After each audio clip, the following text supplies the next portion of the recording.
Well, good morning, good people. Mark Holmes here, and as always, I want to say thank you all for watching, commenting, subscribing, and being part of the Joe Boo Sports Report. Without you guys, as well as you ladies, you know that this literally does not work. It is Taco Tuesday, and I hope all your taco dreams come true, because we all love some tacos. But we've got discussions on the future of the Cowboys. As I was listening this morning to 105.3 The Fan, they have Mike Ferriero was on there, and he was talking about how Jerry Jones, and we all know this, loves publicity. That even when they're talking bad about him, that he still loves it. You know, the old saying is there's no such thing as bad publicity. As long as they're talking about you, then you're making money. I have to wonder when I remember him being in Philadelphia where they were literally laughing at him. And it's laughing at him and telling, you're doing a great job, keep doing it. Because they literally, he was the butt of the joke. And with him being in the suite with the glass and everything else, and they're knocking on the glass and things, that I don't know that that's really the publicity that he wants. But then again, you know, he might be a narcissist and just loves it. He loves that he can irritate all of Cowboys Nation, the biggest following of any sport in any team. Here's the question. I got a couple of questions and things that are on my mind, because you guys know I'm on the road. When I'm on the road, I do a lot of thinking. The Cowboys, we know that they signed Dak Prescott on season opening Sunday for no other reason than to steal the headlines. They announced during the Minnesota Vikings playoff game that he's talking to Deion Sanders. And mind you, Game Time Brian is kind of pissed by that, because he really felt like they were just playing with our emotion and getting us excited for something that's not going to happen. And you can say that because that's what they do. You end up making up for not being in the playoffs by creating more drama for the Cowboys and headlines, which automatically anything that happens with the Cowboys is considered high drama. The same thing happening with another team doesn't do the same effect. Nobody cares unless it's the Dallas Cowboys. We all know that. So now the question becomes is, with this seeming embarrassment that the Cowboys have been, and with the lack of production and then the backlash from the fans, and seemingly what's going to be interesting is, what do the ticket sales look like? I, for one, don't think that it's really going to change a lot, because season tickets for the Cowboys is an investment. And as we know, fans, if you're going to go to an away game, you want to go to the Palace in Dallas. You want to see that and experience that at least one time. In which case, the Cowboys, you know, you buy your tickets, the Cowboys are great. Hey, I'm going to the games. If they're not, I'm selling them at a primo price for the opposition. But it'll be interesting to see if they lose those ticket sales. And the real question on this is, does this actually affect what the Cowboys do as far as business goes? They have, of course, the ultimate news headline set up for the offseason. Trade Micah Parsons, sign him to a long-term contract.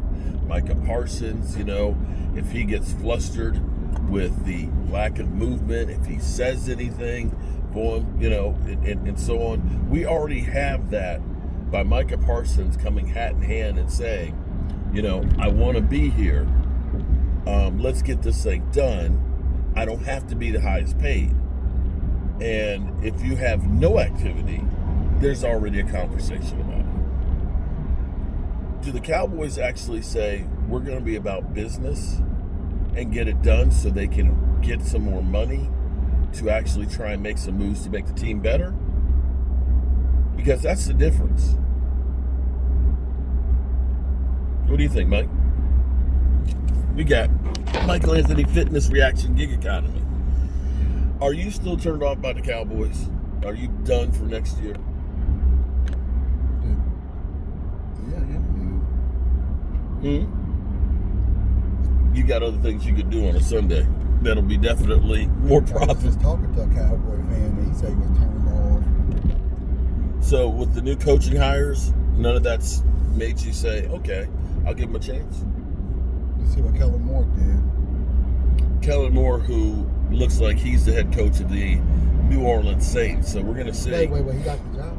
Yeah, they just can't announce it until after the Super Bowl. But he's already went out there and he said that, Eagle fans, I'm making a promise to you that my focus is on the Super Bowl.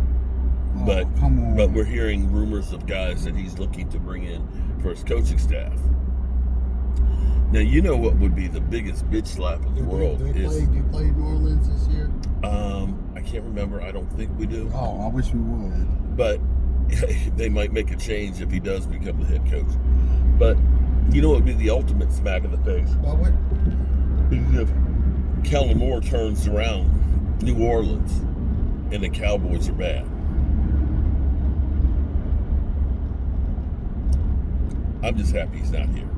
I'll be honest with you. I still think he's overrated, but what do I know? I'm a Cowboy fan. But the question will be is, Kellen Moore's not overrated. You think he's a good coach? An offensive coordinator this year was good. Well, we'll find out how he's going to be as a motivator of men. I can't wait to see a post-game locker room of Kellen Moore. But be that as it may, back to my original premise here. Are the Cowboys going to be about it and get this thing done and try and do business for real? Or is it going to be the same old Cowboys that's looking for the drama? The drama would be having Micah Parsons holding out all offseason and literally pissed off. But as a player, here's what you know as a player.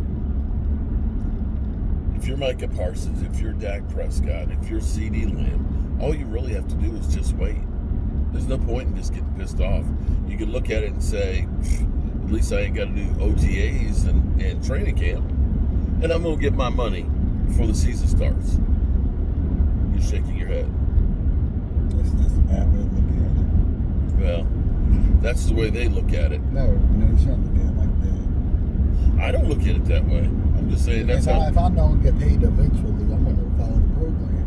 I'm not going to sacrifice.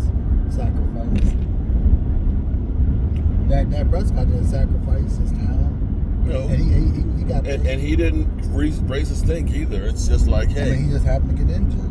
It happens. Well, that's a whole nother video. But right there. I'm just saying, though, he came to camp, didn't raise his stink, and it was his time to get paid. He got paid. Well, sometimes I think the Cowboys do things because, they took down the building over there. They do things a certain way because they're trying to get a reaction. See, like the Eagles, I saw a thing this morning where they're talking about how Dak Prescott's cap number is $89 million versus Jalen Hurts' cap number is $21 million, which is very, very true. Yeah, but where's Jalen Hurts done? Well, he's in the Super Bowl this weekend. Super Bowls. Yeah. But here's the thing on it. What the Eagles did is they backloaded his contract and they look at it and say, we can sign him to another one or we can kick the money down the road later on. But he's got a $94 million hit in a couple of years. The Cowboys chose to go ahead and say, we'll take those hits now. And knowing that they were taking the money from the other contract and putting it in there. So it is true that Dak Prescott's got that high cap hit. But that all goes back to the Joneses several years ago on there. And it does preclude you from being able to do things right. But it also precluded you last year when you had $24 million in dead money. And when you have this year, we're spending almost $9 million on Michael Gallup. Yeah. Who's already a year into retirement. So you can look at all these things collectively. Where can I find that? Get paid while I'm retired. That's right. So this is going to be answered in the next couple of weeks because we're about 6 weeks away from free agency. And the Cowboys could use an extra about $12 or $14 million off of Micah Parsons' contract to use that to try and make some moves. Micah Parsons messed up. How so? He said, I don't have to be the highest paid. Well, he messed up. And herein lies the problem, because he's let them know, hey, let's get this thing done. If they don't get it done, well, they're just assholes. They're just assholes now, and just wasting time for no good reason. NFLPA, they're not happy about that. Pay the much, you get as much money as you can. Well, yeah. And well, Dak has done that. CD's done that. So they're happy with those guys. They get overpaid because the Joneses wait till last minute, last hour. Yeah, it's going to be a mess. Alrighty, good people, as always, I appreciate y'all. Don't forget to check out Michael Anthony Fitness Reaction gig. Posting new content all the time. And you got to check out this video of the Detroit rapper. I had to go through and listen to some of her music, and it was like, who's suing Lyft because the guy didn't want to give her a ride because damn big. I mean, I can understand, And the guy's car was too. Well, first off, I don't even know how he got on Lyft when his car was down to the ground. Yeah, his car looked like a hoopty. I'm not sure I'd want to be in it, whether I was too damn big or not. It wasn't. I don't think it was a hoopty, but it was just lowered all the way up to the ground. It was kind of noisy. When you listen to the car, it was kind of loud. But be that as it may, definitely check it out. And hit the like button and subscribe to the channel. Peace.